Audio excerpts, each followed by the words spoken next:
Seventh Science, Unit 5, Reproduction and Modification in Plants. In this part, we are going to learn the differences between self-pollination and cross-pollination and fertilization. Self-pollination and cross-pollination, these two topics we have already learned. So the differences are easy to understand. Pollen grains are transferred from anther to the stigma of the same plant, same flower, or to another flower of same plant. Pollen grain of one flower is transferred to the same flower or another flower of same plant is called as self-pollination.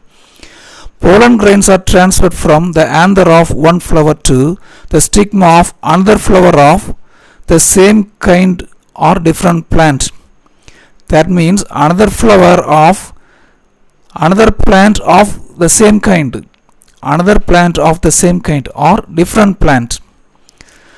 The pollen grain from one flower is transferred to another plant. The another plant may be of the same kind or different plant.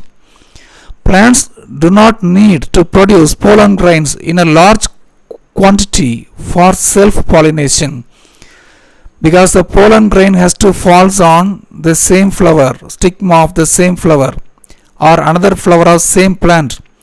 The wastage is very less, so plants need not produce more pollen grains. In cross-pollination, plants need to produce pollen grains in larger quantities to increase the chance of pollination. There is loss of pollen grain, so to increase the chance of pollination, the plants have to produce more pollen grains, because the pollen grains are carried through wind, water, or animals.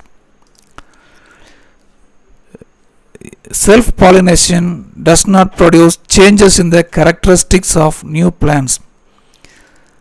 Cross-pollination does introduce variations in the characteristics of new plants. The new plant produced after cross-pollination show new characters, because pollen grain from one plant falls on the stigma of another flower of another plant. We have already learned that pollination and fertilization are necessary for seed formation and fruit formation. This is ovary.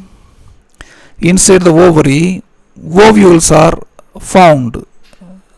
1, 2, 3, 4, 5, 6 ovules are there inside this ovary. After the fertilization of the ovule, inside the ovule, egg is present. Inside each ovule, egg is present. After fertilization, the ovule develops into a seed and the ovary develops into a fruit.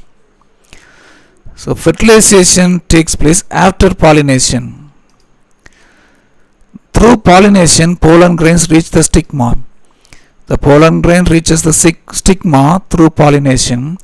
The stigma produces a sugary substance. Substances produced on the stigma causes the pollen grain to germinate. The pollen grain germinates after falling on the stigma and form a pollen tube. The pollen tube carries two male gametes. Egg is the female gamete. Egg is inside the ovary. The pollen grain falls on the stigma and it starts growing. The pollen tube carries two male gametes. The pollen tube grows through the style. This is the pollen tube. It grows through the style. It carries two male gametes. Pollen grains fall on the stigma and the pollen tube passes through the style and reaches the ovary. Inside the ovary, ovule is there.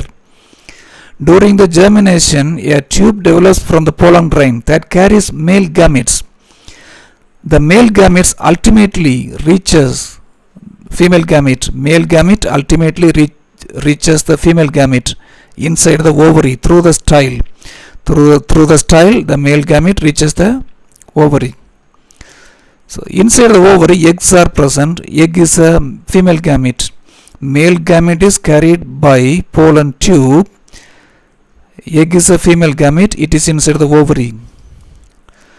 Male gamete fuses with the female gamete. Egg is the female gamete. Male gamete is carried through the pollen tube. Male gamete fuses with the female gamete to form zygote. This process is known as fertilization. What is fertilization?